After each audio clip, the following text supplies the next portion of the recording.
Fitness, the condition of being physically fit and healthy, and the quality of being suitable to fulfill a particular role or task.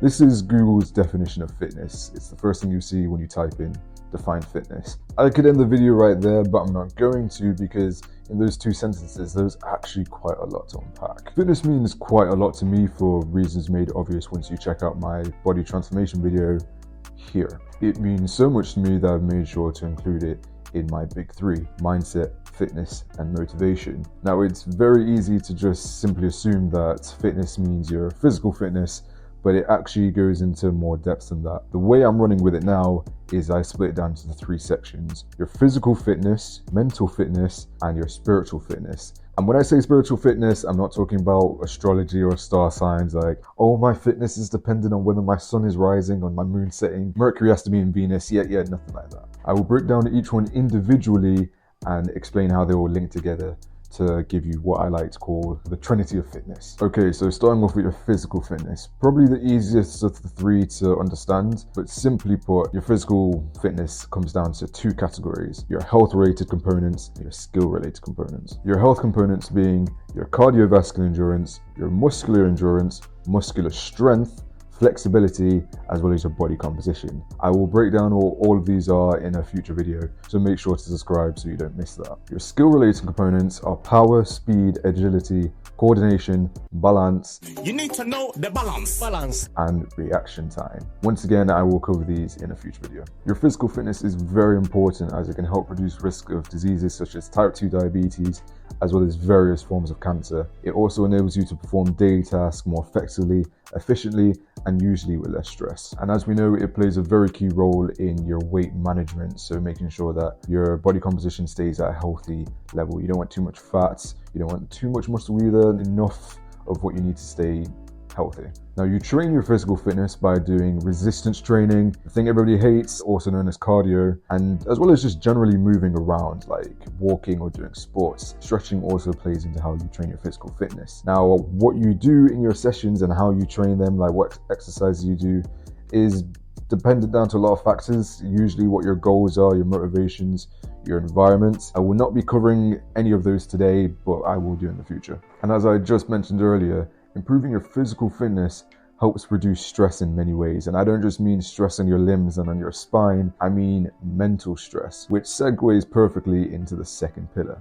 Okay, so the second pillar, your mental fitness. Your mental fitness is basically defined by your ability to think clearly, as well as make decisions effectively and efficiently. Nobody does anything without thinking about it first, even subconsciously. My video on mindset, which you can find here, explains this in more detail. You can think of your mental fitness as a parallel to your physical fitness. Just like how your physical fitness is your body's ability to function, your mental fitness is your mind's ability to function. And just like physical fitness, it can be trained and it can be improved. With a weakened mental state, your ability to make clear, calculated decisions effectively and efficiently will be affected. If you find yourself constantly making poor decisions, like you have a spending habit, binge eating habit, anything like that, it's because mentally you're weak as a baby. Your mental fitness is trash. I know for me, this was a really huge deal.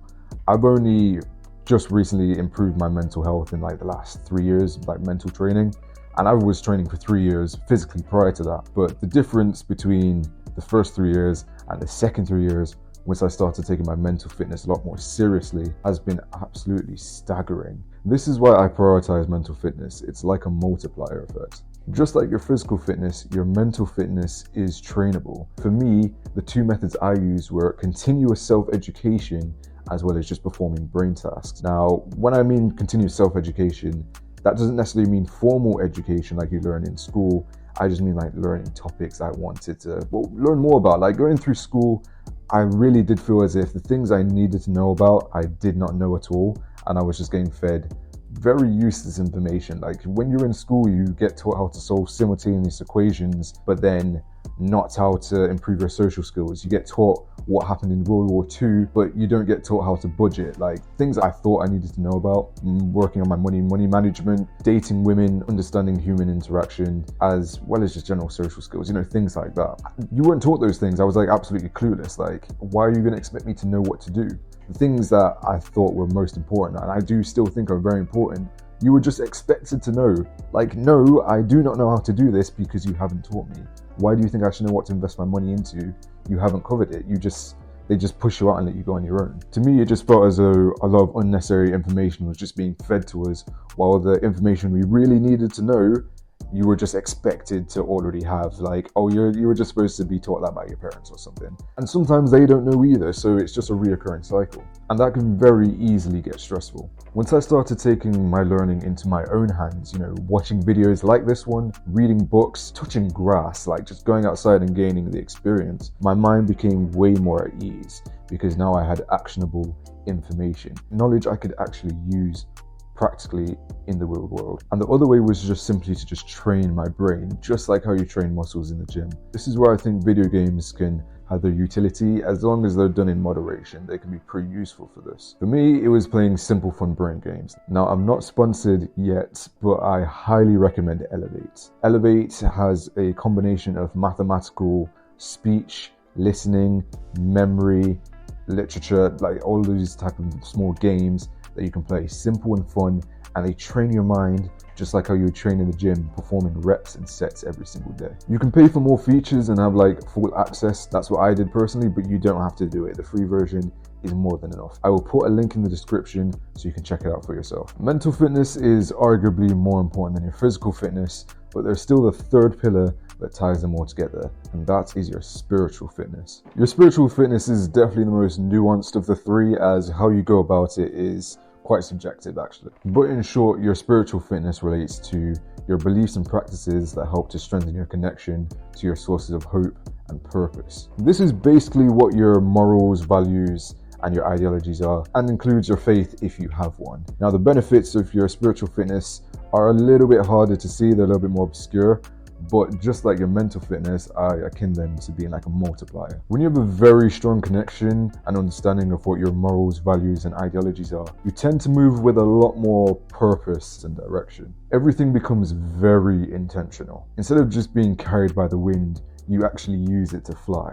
You also tend to be more aware of your own thinking and more in control of your emotions. This happened for me. I had a tendency to get annoyed quite easily and sometimes angry, but I would express that outwardly. Once I started improving my spiritual fitness, I had a lot more emotional control instead of my emotions controlling me.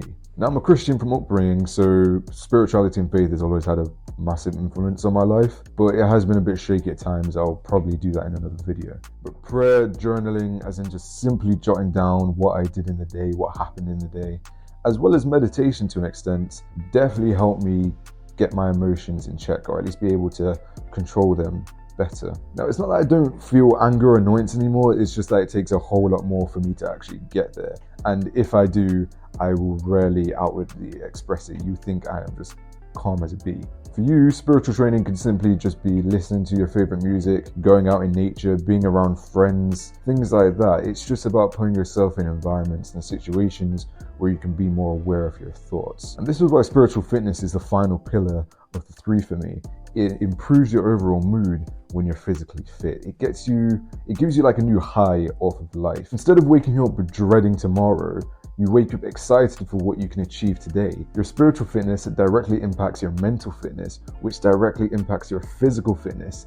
They're all connected. These three pillars act as a sort of triangle of fitness in a reoccurring loop. And just like a triangle being the strongest shape, your fitness will be at its peak when all three are trained consistently. If you begin to fall short in one of them or just remove one completely, then the whole chain breaks. Your spiritual fitness, as defined earlier, plays directly into your mental fitness, as your morals, ideologies, and beliefs, your practices, lay the foundation for your mindset. Your mindset, as I covered in my previous video, is like a lens, and it's the lens for your mind. It's how you see the world. If your mindset is in a dark and shady place, like a set of shades, because spiritually you're in a dark and shady place, then your mental fitness takes a hit and your physical fitness takes a hit. You're not going to want to learn new things, go outside, meet new people, go to the gym, because mentally you don't have a will or reason to do it. This impacts your physical fitness because now you don't want to work out, now you're not going to the gym,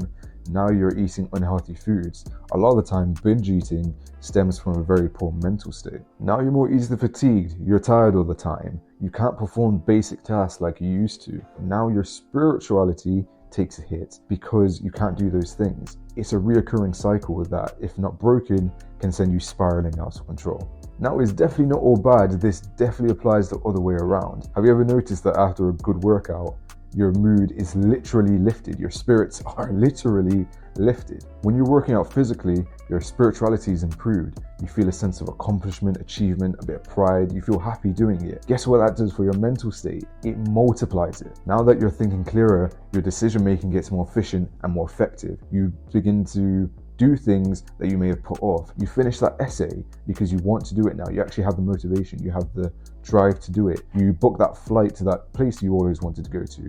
You actually start going to the gym more because you want that cycle to continue. And it does. Anytime I had to skip a workout for more than a week or two, I've noticed that I become way more drained. Just the other day, I had an operation to get my appendix removed. It grounded me for 5 weeks. I couldn't do any sort of training. And I felt that during that time, I had to dedicate way more effort and energy to keep my mental and spiritual fitness up, to make up the difference I was losing by not being able to work out physically. If you've been in a similar situation, you can probably relate, but the point is that all three need to be there and all three need to be worked on consistently. You can't just focus on one and neglect the other, or else you're going to start falling behind. And as I said, the negative feedback loop will start to occur. So there you go. That is my running definition of fitness and why it is so important. There were a lot of topics that were covered in this video, and I promise I will flesh these out in the future. But if you haven't taken anything away from this, take this one thing. Your fitness is more than the physical. Mental and especially spiritual fitness, I believe, are very overlooked, or at least not properly understood, which in my opinion is why we see so much BS taking place today. A lot of people have forgotten that their mental fitness still needs to be intact, and so does their spiritual fitness. People focus a lot on the physical, but then they neglect the other two. If you are trying to reach the top, reach your apex aesthetic, you have to be on top of your fitness in all areas. It's quite literally non-negotiable. If you enjoyed this video and would like to see more content like it, be sure to like, comment and subscribe so you don't miss any of my uploads. Once again, I have more topics I want to cover and I will do. The support on my first two videos has been amazing to see, and I really look forward to see where we can take this. The other place you can find me is on Instagram at Tahe_Sutherland or TAJE_Sutherland for more fitness and lifestyle based content. The link for that will be in the description below. But until then, I've been Tahe Sutherland. See you at the top.